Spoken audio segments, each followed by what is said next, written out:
It was a road that should never have been built, and yet it was. It was carved through some of the most unforgiving wilderness on the face of the earth, through muskeg that swallowed entire trucks whole, through river valleys that flooded without warning, through mountain passes where the wind could tear a man from his feet. It was built in a hurry, in a panic, in the middle of a world war, and it changed the fate of an entire territory overnight. Before the road, Alaska was a frozen ghost at the top of the world, a place you reached only by ship or by the most daring of airplane flights. After the road, Alaska became something else entirely. It became connected. It became accessible. It became a place that people could drive to, and once people could drive to a place, they would never stop coming. This is the story of the Alaska Highway. This is the road that changed Alaska forever. To understand what that road meant, you have to understand what Alaska was like before it existed. For most of its history, Alaska was a world apart. The Russian fur traders who first settled there in the 18th century arrived by sea, crossing the stormy North Pacific in small wooden ships that could easily be lost. The American gold rushers who came later, in the late 1800s, came the same way, crammed into steamers bound for Skagway or Valdez or the newly founded port of Seward. Even after Alaska became a United States territory in 1912, it remained a place you traveled to, not through. There were no roads connecting it to the rest of the country. There were no roads connecting it to Canada, which lay between Alaska and the lower 48 states. There were barely roads connecting one Alaskan town to another. The territory was a patchwork of isolated settlements, each one reachable only by boat, by dog sled, or by bush plane. If you lived in Fairbanks and you wanted to visit Anchorage, you had to fly or you had to wait for the river to freeze and then drive a truck across the ice. If you lived in Juneau, the capital, you could not drive to any other town at all, because Juneau was landlocked by mountains and water and could only be reached by ferry or aircraft. The entire territory had fewer than 100 miles of paved road. Most of what passed for highways were little more than dirt tracks that turned to mud with the first rain and to impassable ruts with the first thaw. Alaska was, in the most literal sense, at the end of the road, because there was no road. That isolation affected everything. It affected the economy, because anything you wanted to sell had to be shipped north by sea, and anything you wanted to buy had to be shipped the same way. Prices in Alaska were astronomical. A gallon of milk could cost $1.50 in 1940, which in today's money would be about $32. A loaf of bread was a quarter, the equivalent of $5. Gasoline was expensive when you could get it at all. The cost of living in Alaska was nearly double what it was in the States, and that was for people who could afford to live there at all. The isolation affected the population, which hovered at around 70,000 people, most of them clustered in a handful of coastal towns. The interior of the territory was vast and empty, a wilderness of spruce forests and tundra and rivers that ran cold and clear from the glaciers. The isolation affected the military, too. The United States Army had a few small garrisons in Alaska, at Sitka and at Chilkoot Barracks near Haines, but they were tiny outposts, forgotten by a War Department that had its eyes fixed on Europe and Asia. No one in Washington thought Alaska mattered much. It was too far away. It was too cold. It was too hard to get to. Then came December 7, 1941. The Japanese attack on Pearl Harbor changed everything. Suddenly, the United States was at war across the Pacific, and the map of the world looked very different than it had the day before. Alaska, which had been a forgotten corner of the continent, became a front line. The Japanese could use the Aleutian Islands as a stepping stone to attack the American mainland. They could bomb the naval bases at Dutch Harbor. They could seize the port of Seward and cut off the supply lines to the rest of Alaska. The Japanese were already moving. In June of 1942, just 6 months after Pearl Harbor, they invaded the Aleutian Islands of Attu and Kiska, taking American soil for the first time since the War of Wanatontuo. The threat was real, and it was immediate. The United States military needed to get troops and supplies into Alaska, and they needed to do it fast. The problem was that the only way to get large numbers of troops and heavy equipment to Alaska was by sea, and the sea was dangerous. The Japanese Navy was on the prowl. Submarines could sink supply ships. Aircraft could bomb the ports. The sea lanes to Alaska were vulnerable, and the military knew it. They needed a land route. They needed a highway that would connect the lower 48 states to Alaska through Canada, a highway that could carry trucks loaded with soldiers, with artillery, with fuel, with everything an army needed to fight a war. The problem was that no such road existed.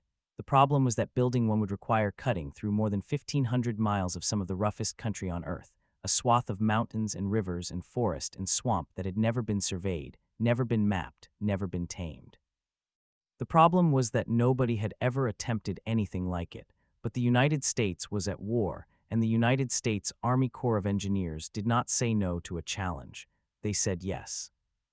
The decision to build the Alaska Highway was made in February of 1942, just 2 months after Pearl Harbor. The Canadian government gave its approval, clearing the way for construction through the Yukon Territory and British Columbia. The project was handed to the Army Corps of Engineers, who were told to build a road capable of carrying military traffic from Dawson Creek, British Columbia, to Delta Junction, Alaska, a distance of about 1,400 miles. They were told to build it in 8 months. 8 months. That is not a lot of time to build a road through mud that can swallow a jeep up to its doors. That is not a lot of time to cross rivers that run fast and cold and wide. That is not a lot of time to cut through forests of spruce and aspen and birch so thick you cannot see more than 50 feet in any direction. That is not a lot of time to climb mountain passes where the snow does not melt until July and the mosquitoes swarm in clouds so thick they can drive men mad. 8 months. The engineers did not flinch. They assembled a force of more than 10,000 soldiers, mostly from the 35th Combat Engineers and the 93rd and 95th Engineer Regiments. They brought in bulldozers and graders and dump trucks and dynamite.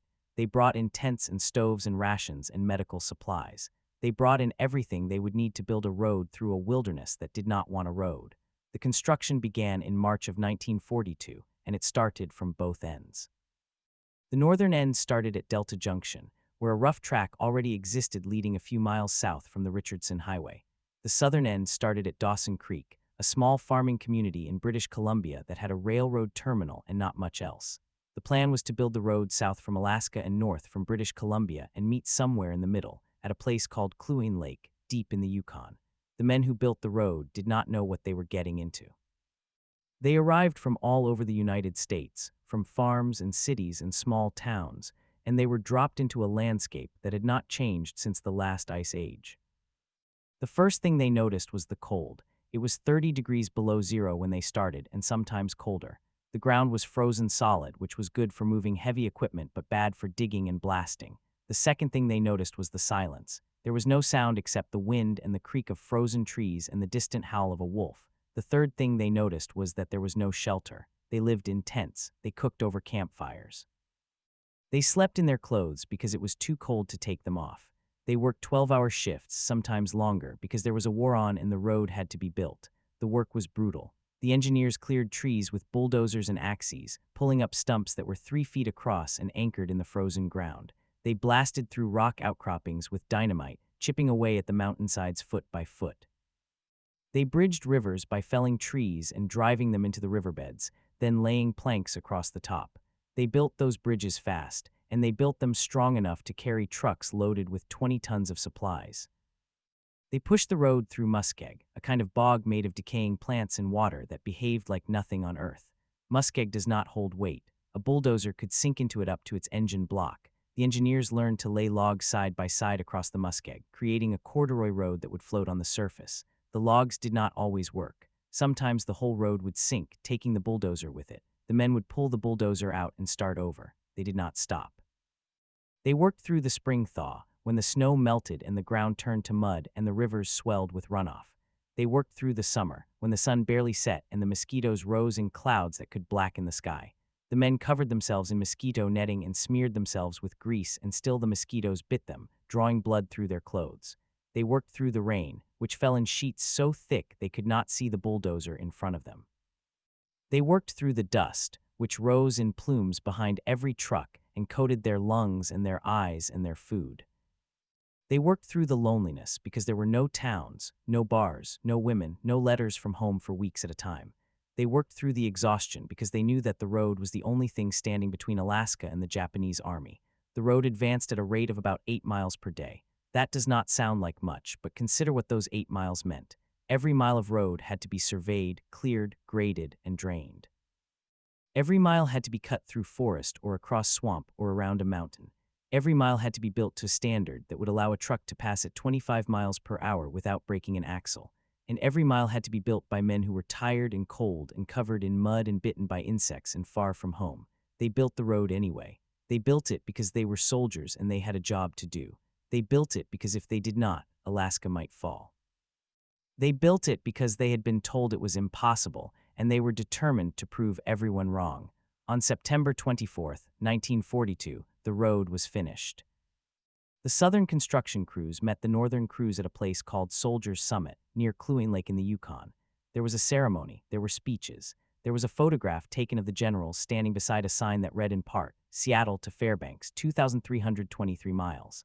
The road had been built in 8 months and 12 days. It was not a paved road. It was not a smooth road. It was, in many places, a rough and winding track of gravel and dirt and logs. But it was a road. For the first time in history, you could drive from the lower 48 states to Alaska without getting on a boat or an airplane. The road was 1,500 miles long, and it crossed 7 mountain ranges, 30 major rivers, and hundreds of smaller streams. It was a marvel of engineering and determination and sheer human grit, and it changed Alaska forever. The first thing the road changed was the war. The Japanese had already been pushed out of the Aleutians by the summer of 1943, but the highway allowed the United States to build up a massive military presence in Alaska. Airfields were constructed, bases were expanded. Thousands of troops were moved north. The Lend-Lease program, which supplied aircraft to the Soviet Union for the fight against Germany, used Alaskan airfields as a staging point. American planes were flown from Montana to Alaska and then handed over to Soviet pilots, who flew them across the Bering Sea to Siberia. The highway made all of that possible. It was the supply line that kept Alaska in the war, but the road did not stop changing Alaska when the war ended. In fact, that was when the real change began. After the war, the highway was turned over to the civilian governments of Canada and the United States. It was open to the public, and the public came. They came in cars and trucks and buses and motorcycles. They came with families and with friends and with no one at all. They came because they wanted to see the last great wilderness in North America. They came because they wanted to drive to Alaska. The first summer the highway was open to civilians, more than 3,000 vehicles made the trip. The next summer, it was more than 6,000. The number kept growing. By the early 1950s, the Alaska Highway was a well-traveled route, and Alaska was no longer the isolated territory it had been. The road brought people, and people brought business. Trucking companies began hauling freight along the highway, delivering goods to towns that had previously relied on expensive and slow coastal shipping. The cost of living in Alaska began to drop, slowly but steadily, as the supply lines opened up. Tourists arrived with wallets and cameras, spending money on gas and food and lodging and souvenirs. Small communities sprang up along the highway, offering services to travelers. Gas stations, motels, restaurants, souvenir shops. Places like Destruction Bay in the Yukon, named for a storm that wrecked a construction camp, became roadside stops where travelers could buy a cup of coffee and a piece of pie. The road created an economy that had never existed before. And of course, the road changed the people of Alaska themselves. For generations, they had lived in isolation, cut off from the rest of the country by geography and climate. They had developed their own way of life, a blend of native traditions and frontier independence and gold rush hospitality. The road brought the outside world in. It brought new ideas, new fashions, new music, new attitudes. It brought radio and television and chain stores. It brought the same forces of change that were reshaping the rest of America, and it brought them fast. The Alaska that existed before the highway, the Alaska of dogsled mail delivery and bush pilots and remote mining camps, began to fade. A new Alaska was being born, an Alaska that was connected, accessible, and part of the modern world. The road also brought controversy, because nothing that powerful comes without a cost. The construction of the highway had displaced native communities and disrupted traditional hunting and trapping grounds. The influx of outsiders brought pressure on the environment and on the culture of the indigenous people who had lived in the region for thousands of years. The highway was not an unqualified blessing. It was a complicated gift, one that brought both opportunity and loss, but there was no going back. The road was built, and it was not going away. Today, the Alaska Highway is a paved, modern road for most of its length. It is still the only road that connects Alaska to the lower 48 states, and it still carries travelers from all over the world. It is a symbol of what can be accomplished when people are determined enough to tackle an impossible task. It is also a reminder that some roads, once built, cannot be erased. They change the landscape. They change the people. They change the very idea of a place. The Alaska Highway did all of that. It changed Alaska from a forgotten territory into a connected state. It changed the economy from a fragile coastal trade into a thriving network of commerce. It changed the population from a handful of isolated settlements into the diverse and growing communities that exist today. But the road itself has a story too. A story of the men who built it, of the challenges they faced, of the sacrifices they made. A story of blizzards and floods and mosquitoes and mud. A story of bulldozers sinking into muskeg and bridges, washing out in floods and trucks sliding off icy grades. A story of friendship, of exhaustion, of triumph. It is a story that deserves to be told, not just as a chapter in the history of Alaska, but as a testament to what ordinary people can do when they are called upon to do something extraordinary. And it is a story that is still unfolding, because the road that changed Alaska forever is still there, still carrying travelers, still shaping the destiny of the far north. In the next part of our story, we will take a closer look at the men who built the road, at the engineering marvels and the near disasters, at the human side of this epic undertaking. We will follow the surveyors who walked into the unknown, the bulldozer drivers who carved the path, the cooks who fed 10,000 hungry soldiers, and the medics who patched up broken bones and frostbitten fingers. We will go deep into the wilderness, into the cold and the mud and the mosquitoes, to understand what it really took to build the road that changed Alaska forever. So let us meet some of those men, not the generals or the politicians who ordered the road built, but the soldiers and the civilians who actually built it. Their names are mostly forgotten now, lost to history, except for the occasional mention in a dusty memoir or a local historical society pamphlet. But they were the ones who did the work, who swung the axes and drove the bulldozers and shoveled the gravel and suffered the cold and the heat and the insects and the mud. They were young men, most of them, barely out of their teens, plucked from farms and factories and college campuses, and thrown into the most challenging construction project ever attempted in North America. And they rose to the occasion in ways that still amaze those who study the highway today. Consider the story of a young man named William Johnson, who joined the Army Corps of Engineers in the spring of 1942 at the age of 19. Johnson had grown up in Iowa, where the flattest land he had ever seen stretched to every horizon. He had never climbed a mountain, never crossed a river on a log bridge, never slept in a tent in sub-zero temperatures. But when he arrived at the staging area in Dawson Creek, British Columbia, he was assigned to a survey crew. His job was to walk ahead of the main construction force, carrying a theodolite and a chainsaw, and find the best route through the untracked wilderness. He and his partner, a grizzled corporal from Vermont named Earl Perkins, would set out each morning with a compass and a map that was often little more than guesswork. They would hack their way through thick brush, wade through waist-deep swamps, and scramble up rocky slopes, marking the path with strips of orange flagging tape. Behind them came the bulldozers, pushing down trees and scraping away topsoil, carving a rough passage for the trucks and graders that would follow. Johnson later wrote in a letter home that the hardest part was not the physical labor, though that was brutal enough. It was the constant uncertainty. He never knew what lay around the next bend, a sheer cliff, a flooded creek, a patch of muskeg so deep that a man could sink to his chest. The muskeg was the worst. It looked like solid ground, covered in moss and grass, but underneath it was a bottomless soup of mud and rotting vegetation. More than once, Johnson saw a bulldozer drive onto a seemingly harmless meadow and disappear, the machine sinking slowly until only the exhaust pipe was visible. They would have to winch it out with cables, a process that could take a whole day, and then they would have to find a way around the bog, which often meant detouring miles out of the way, cutting through dense forest and over steep ridges. The insects were another constant torment. The mosquitoes in the Yukon and Alaska are legendary for good reason. They came in clouds so thick that they blackened the air and filled the men's mouths and noses when they breathed. The soldiers wore netting over their heads and gloves on their hands, but the mosquitoes bit through anything except the thickest canvas. Johnson remembered one night when the temperature dropped just enough to kill the mosquitoes, and he woke up feeling strangely light. He realized that the constant whine of wings had stopped. But the relief lasted only until sunrise, when the insects returned with renewed fury and the work went on. Despite all this, the survey crews made remarkable progress. They learned to read the land, to spot the subtle signs that indicated a better route. A line of birch trees often marked a dry ridge. A patch of willows usually meant a creek or a wet area. The tracks of moose and caribou could lead to a pass through the mountains. The surveyors became experts in wilderness navigation, relying not just on instruments but on intuition and hard-won experience. They had to be careful because a wrong decision could send the entire construction force into a dead end, wasting days or weeks of effort. The pressure was immense, but they did not crack. Then there were the bulldozer operators, the men who actually cut the road out of the wilderness. Their machines were the workhorses of the project, Caterpillar Dates and International TD-1fers, heavy steel beasts that could push down trees and scrape away hills. But the terrain was brutal on the machines.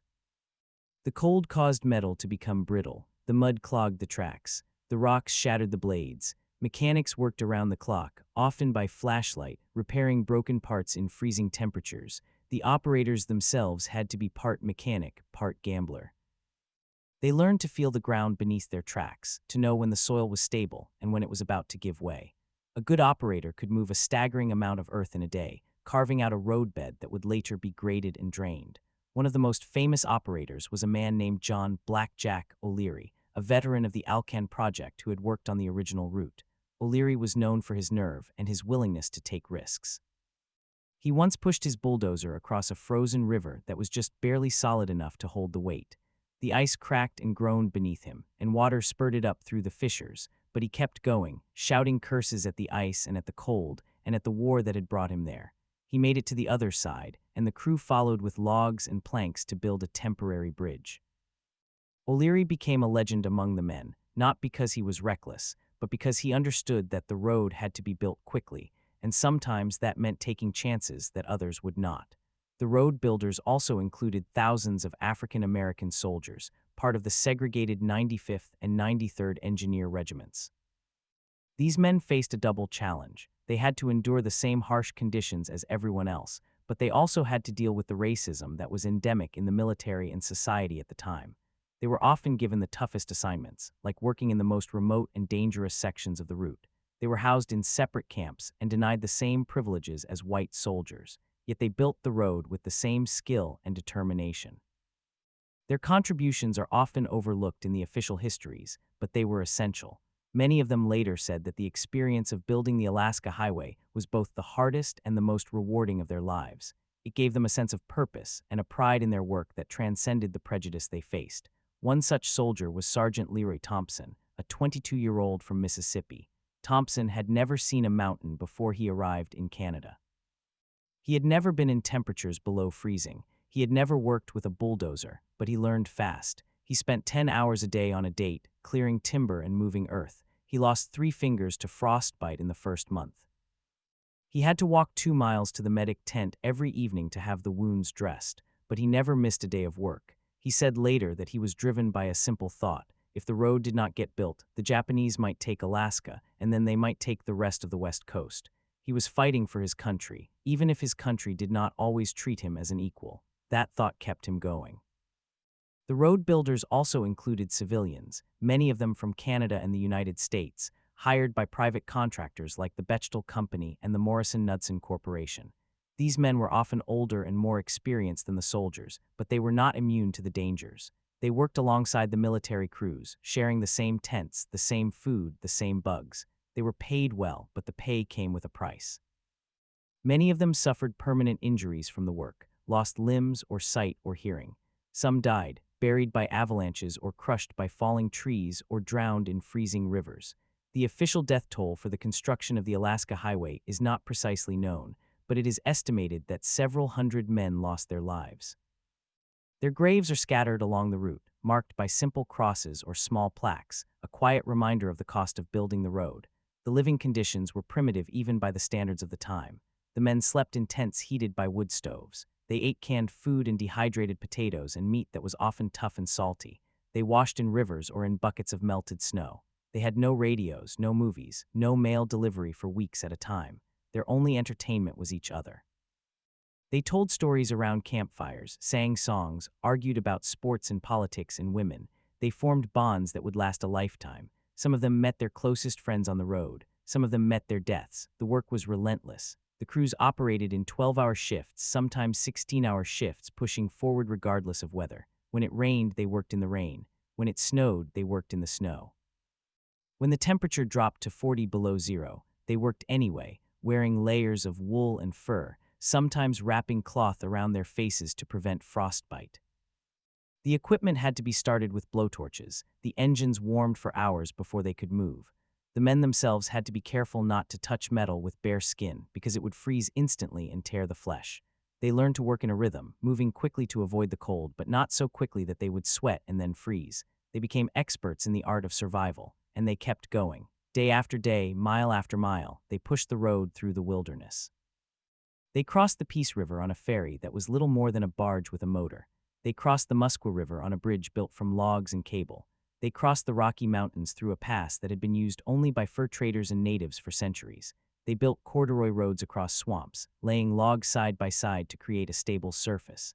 They built culverts and ditches to drain the water. They blasted through cliffs with dynamite, sending avalanches of rock tumbling into the valleys below. The engineering challenges were immense. The road had to follow the contours of the land, but it also had to be straight enough and wide enough for military traffic. It had to cross rivers that flooded in the spring and froze in the winter. It had to traverse permafrost, which melted when the surface was disturbed and turned into a bog. The engineers learned quickly that the best way to build a road on permafrost was to put down a thick layer of gravel and logs, which insulated the frozen ground and kept it from thawing. That technique is still used today. The men who built the road came from every walk of life. There were farm boys from Kansas and factory workers from Detroit and cowboys from Texas and fishermen from Newfoundland. There were college graduates and high school dropouts. There were immigrants who had just become citizens and Native Americans who had lived in the region for generations. They were all united by a common purpose, to build a road that would connect Alaska to the rest of the world. As they built, they left their mark on the land. Not just the road itself, but camps and airfields and depots that would later become towns. The highway created a corridor of civilization through the wilderness. Wherever the road went, settlements followed. Some of those settlements are still there today, small communities that depend on the highway for their survival. Others have vanished, abandoned when the construction crews moved on and the temporary camps were dismantled. By the time the road was completed in September 1942, the men had pushed through 1,500 miles of the most difficult terrain on Earth. They had built a road that was not perfect, but that was good enough to get the job done. They had done it in less than 9 months, a feat that many experts had said was impossible.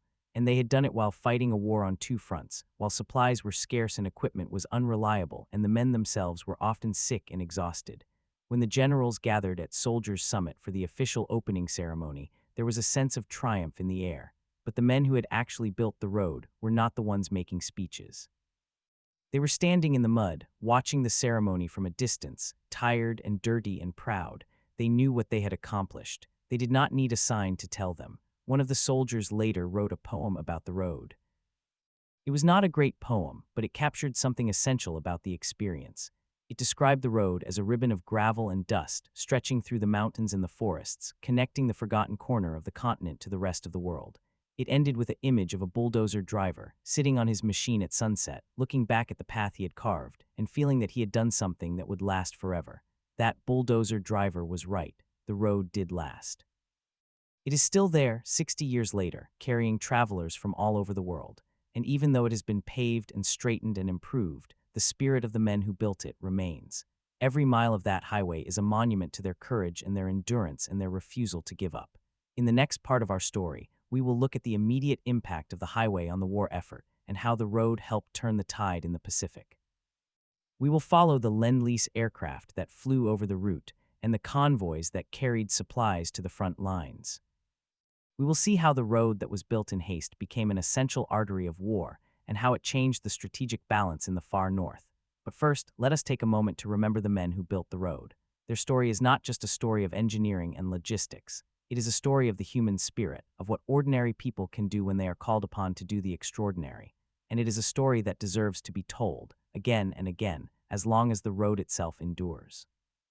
The road was finished, but its true purpose had only just begun. The generals and politicians had their ceremony, but the road itself was still a rough and uncertain passage. It was not yet the smooth ribbon of pavement that modern travelers know. It was a gravel track, wide enough for 2 trucks to pass, but only just. In the rain, it turned to mud. In the dry, it became a cloud of dust that choked the lungs and coated everything in a fine gray powder. Bridges were temporary, built from logs and planks, and many of them groaned under the weight of the first military convoys. But the road was open, and the military wasted no time putting it to use. The first major test came with the Lend-Lease program. Under this agreement, the United States sent thousands of aircraft to the Soviet Union to help them fight the German invasion.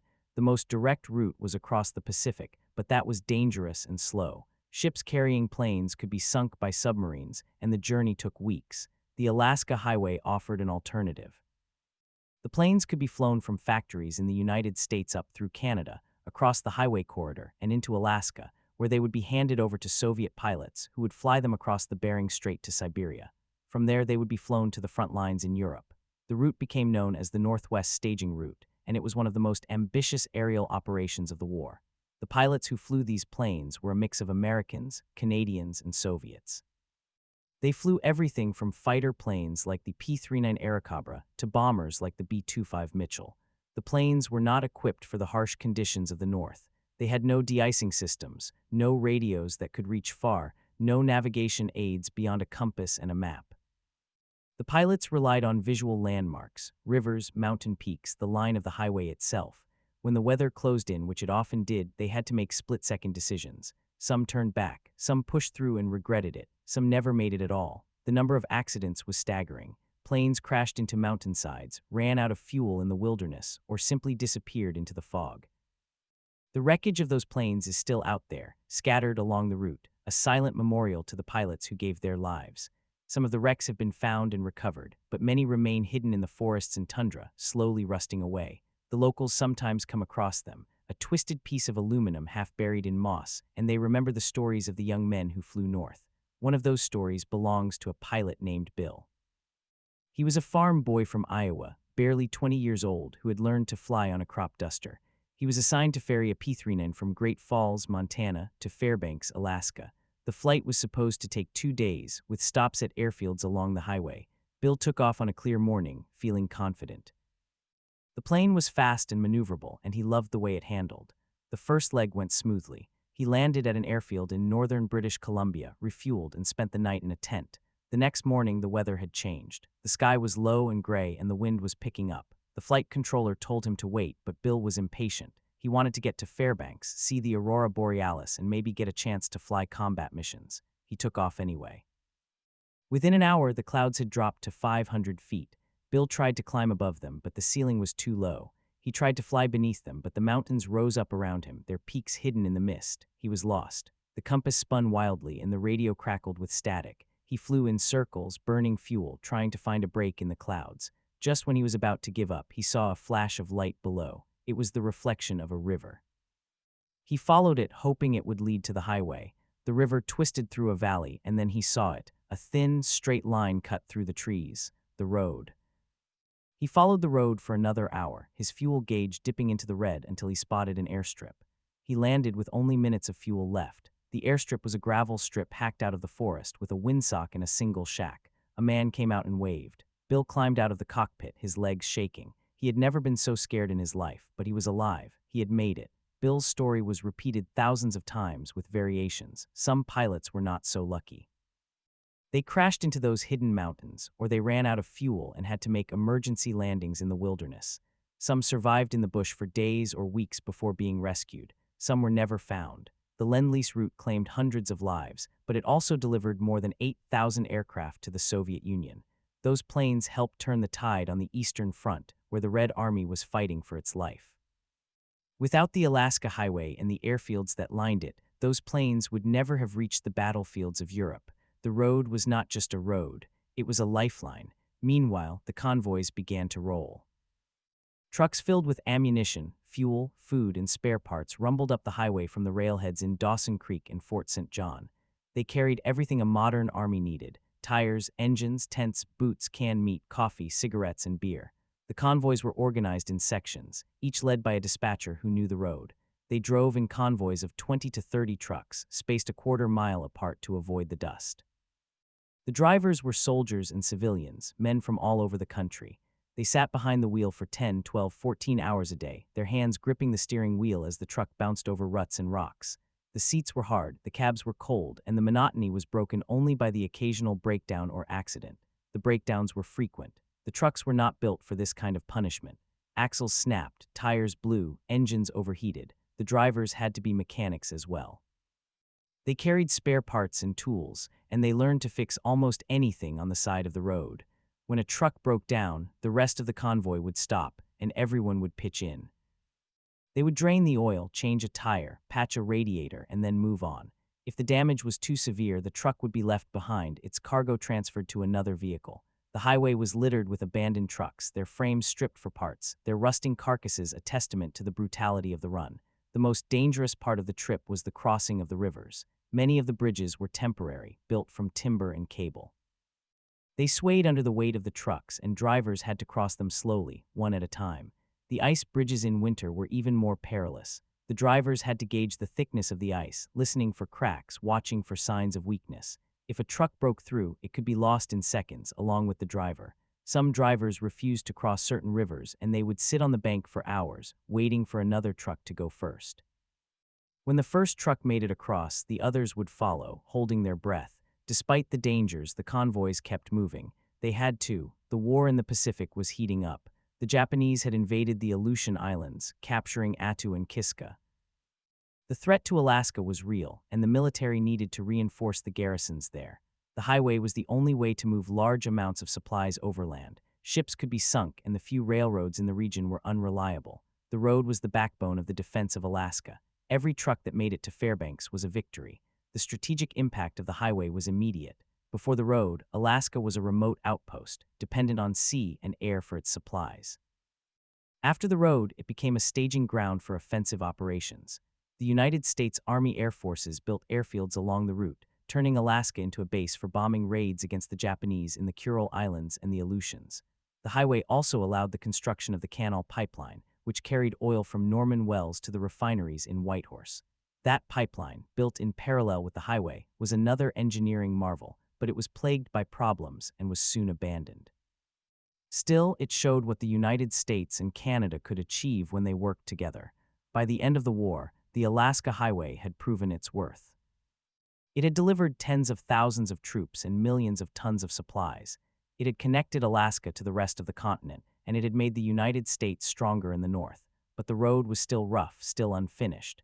After the war, the military began to improve it, paving sections, building permanent bridges, and straightening curves. In 1948, the road was opened to civilian traffic, and tourists began to discover the wonders of the north. They drove in their station wagons and sedans, bouncing over the gravel, marveling at the mountains and the rivers and the wildlife. The road became a symbol of adventure, a journey that every American should take at least once. The towns that grew up along the highway owe their existence to the road. Whitehorse in the Yukon became a major hub, with an airport, a hospital, and schools. Fort St. John in British Columbia grew from a small trading post into a bustling city. Tok, Alaska became the gateway to the interior. Each of these towns has its own story, its own character, but they are all connected by the road. The road is their lifeline, their link to the outside world. Today, the Alaska Highway is paved from start to finish, but it still retains a sense of wildness. The mountains are still there, the rivers still flow, and the forests still stretch for miles. The road is a testament to human determination, to the belief that anything is possible if you are willing to work for it. The men who built the road would not recognize it now. They would see the smooth pavement, the modern bridges, the signs and services. But they would also see the same landscape, the same sunsets, the same sense of isolation and beauty. They would be proud of what they created. And so we come to the end of this story, but not the end of the road. The Alaska Highway still carries travelers, still connects people, still stands as a monument to a generation that rose to the challenge of war and wilderness. The road changed Alaska forever, but it also changed the people who built it and the people who travel it. It taught us that the impossible is only impossible until someone tries. It taught us that courage is not the absence of fear, but the willingness to push forward despite it. And it taught us that even in the darkest times, there is light at the end of the road. Sometimes that light is the headlights of a truck, or the glow of a campfire, or the first rays of sun over a mountain peak. But it is always there, waiting for those who have the faith to keep moving forward. Thank you for listening to this episode. The road that changed Alaska forever is still waiting for you. Perhaps one day you will drive it yourself. And when you do, remember the men who built it. Remember their sweat and their tears and their laughter. Remember their courage and their sacrifice. And know that every mile you travel is a mile they gave you. The road is theirs, but it is yours too. That is the legacy of the Alaska Highway. But the legacy of the Alaska Highway is not just a story of engineering and war. It is a story of people. In the decades after the war, the road drew settlers, dreamers, and those seeking a new beginning. Families packed their belongings into station wagons and headed north, lured by promises of cheap land and wide open spaces. They came from the Dust Bowl states, from the Rust Belt cities, from the crowded coasts. They came with little more than hope and a willingness to work. The highway became the Georgia of a new frontier, pumping life into isolated valleys and forgotten riverbanks. The first wave of settlers arrived in the late 1940s and early 1950s. They staked claims along the highway, clearing timber for cabins and gardens. They built general stores, gas stations, and cafes out of salvaged lumber and tin roofing. Some failed, but others dug in. They learned to live with permafrost, with black flies that rose in clouds from every swamp, with winters that dropped to 60 below. They learned to chop ice for water, to bank snow against the cabin walls for insulation, to start cars with blowtorches. The highway was their only connection to the world, and they treated it with a reverence that bordered on superstition. A flat tire could mean a 3-day wait for a passing truck. A broken axle could mean losing everything. The communities that grew along the highway developed a fierce independence. They had to. There was no county road crew to plow the driveways, no grocery store around the corner, no hospital within 100 miles. People learned to deliver their own babies, set their own broken bones, and bury their own dead. They held dances in community halls heated by wood stoves, where the fiddlers played until dawn and the coffee was always on. They shared tools and news and meals because survival depended on cooperation. The highway was the thread that wove these scattered homesteads into a fabric of mutual reliance. It was common to see a sign at a junction reading "Next gas 100 miles" or "Last phone for 200 miles." Those signs were not warnings, they were the truth. One such place was the town of Destruction Bay, named after a wild storm that flattened the original construction camp. After the war, a handful of families stayed. They built a lodge and a few cabins, catering to the trickle of tourists who ventured north. The bay itself was a stunning stretch of turquoise water, fed by the glaciers of the Kluane Range. But the wind could howl down from the mountains with such force that it ripped roofs off buildings and turned gravel into horizontal bullets. The people of Destruction Bay learned to build low and sturdy, to tie down everything, and to listen for the change in the wind. They knew that the highway was their salvation, but it was also a source of trouble. Drunk drivers, broken-down strangers, and the occasional bear rummaging through trash were all part of life. Farther north, at the junction of the Alaska Highway and the Richardson Highway, sat the town of Delta Junction. It started as a simple crossroads, a place where travelers stopped to refuel and stretch their legs. But the United States Army built Fort Greely nearby, and suddenly Delta Junction was a boomtown. Soldiers arrived by the thousands, and with them came bars, restaurants, and a strip of neon that burned bright in the long winter nights. The town grew so fast that there was never enough housing. People lived in trailers, tents, and even converted bus bodies. The highway was a constant rumble of military convoys, civilian trucks, and cars filled with young men heading to or from the base. Delta Junction became a symbol of the new Alaska, a place where the old ways of trapping and subsistence hunting collided with the modern demands of a Cold War military. The Cold War brought another wave of change to the Alaska Highway. The military had not abandoned it after World War II. Instead, they recognized its strategic importance in the new conflict with the Soviet Union. The highway became a corridor for building radar stations, airfields, and missile sites. The distant Early Warning Line, or DEW line, stretched across the Arctic, and the Alaska Highway was the supply route for many of its stations. Convoys once again rolled north, carrying electronics, construction materials, and food for the men who manned the remote outposts. The gravel road was paved in sections to support heavier loads. Bridges were strengthened. The highway was no longer just a wartime expedient. It was a permanent fixture of American defense. But the highway also opened Alaska to a different kind of invasion. In the summer of 1957, the first wave of vacationers arrived. They were lured by stories of salmon fishing, of grizzly bears, of the midnight sun. They drove up from the lower 48 in every kind of vehicle imaginable, from shiny new Cadillacs to aging pickup trucks packed with camping gear. The highway was still mostly gravel, and the tourists wore dust masks and goggles. They stopped at every stream to wash the grime off their faces. They pulled over to let the big trucks pass, their cars shaking in the turbulent wake. They marveled at the sheer scale of the landscape, the mountains that seemed to go on forever, the rivers that were as wide as lakes. Among those early tourists was a family from California, the Harrisons. They had saved for years for the trip, buying a used station wagon and a canvas tent. They drove for 3 weeks, averaging 200 miles a day, stopping at every historical marker and every roadside cafe. The father, a high school teacher, kept a journal. He wrote about the dust that got into everything, the way the road would dissolve into mud after a rain, the sheer exhaustion of driving hour after hour on a washboard surface. But he also wrote about the kindness of strangers. When their car broke down near Watson Lake, a passing truck driver stopped and helped them fix the generator. When their daughter got a fever, a nurse at a small clinic gave them medicine and refused payment. The road was hard, but the people were generous. The tourism industry grew slowly at first, then exploded in the 1960s and 70s. Motels and campgrounds sprouted along the route. Billboards advertised gas, groceries, and souvenirs. A new kind of character emerged, the highway entrepreneur. These were people who saw opportunity in the endless flow of travelers. They built rustic lodges with fake bearskin rugs, opened gift shops selling carved ivory and fur hats, and operated helicopter tour over the glaciers.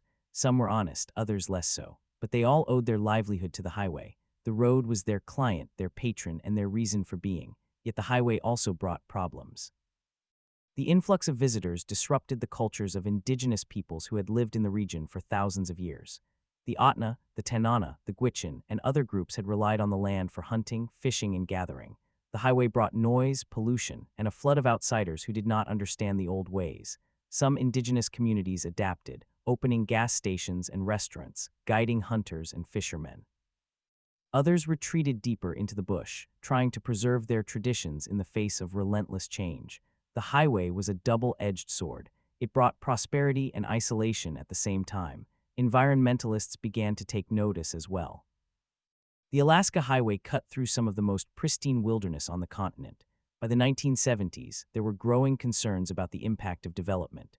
The construction of the Trans-Alaska Pipeline in the 1970s added another layer of complexity.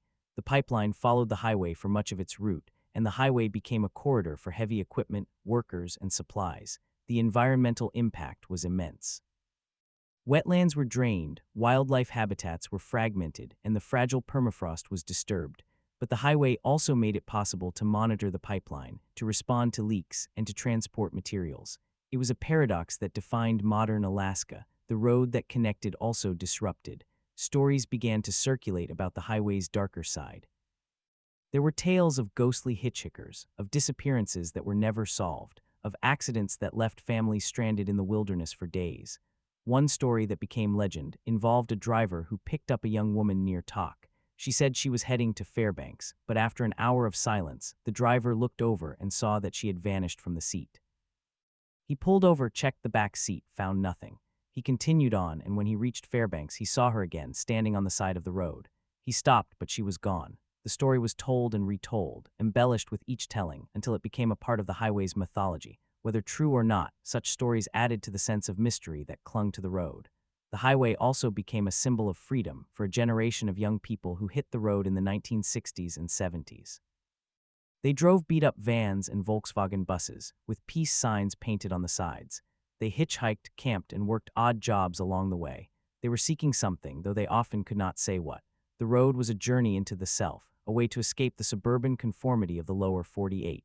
Many of them ended up staying, becoming part of the countercultural communities that sprouted in places like Haines Junction and Fairbanks. They grew organic vegetables, built geodesic domes, and started alternative newspapers. They believed that the highway was a path to a better world, a way to live in harmony with the land. But the land did not always cooperate. The winter of 1969 was one of the worst on record. A series of avalanches closed the highway for weeks. Towns ran out of food and fuel. People burned furniture to stay warm. The military airdropped supplies, but the snow kept falling. When the highway finally reopened, the first trucks carried medical supplies and heating oil. The memory of that winter lingered for decades. It was a reminder that despite all the improvements, the Alaska Highway was still at the mercy of the elements.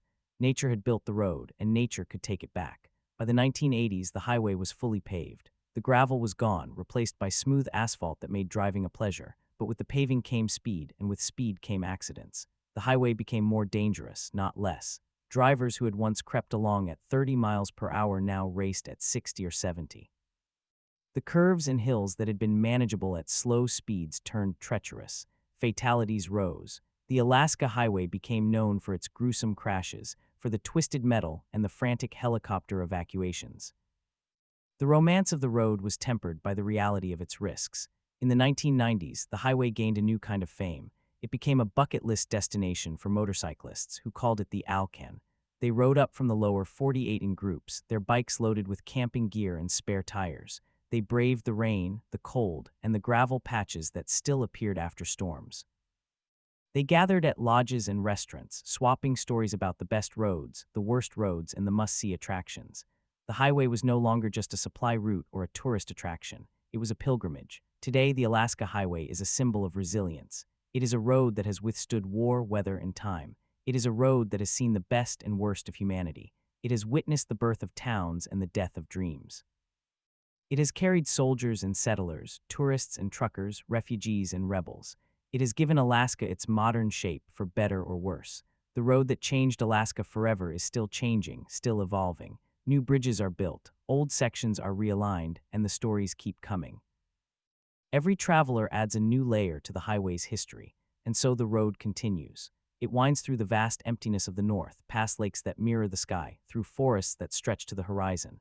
It is a thin black ribbon on a map of green and white, a human mark on a wild land. It is a testament to ambition and folly, to courage and sacrifice. It is a reminder that no road is ever finished and no journey is ever complete. The Alaska Highway is not just a road. It is a living story, written by the hands of those who built it, driven by the hearts of those who travel it. And as long as there are people willing to look north, the story will continue. The road is theirs, but it is yours too. That is the legacy of the Alaska Highway.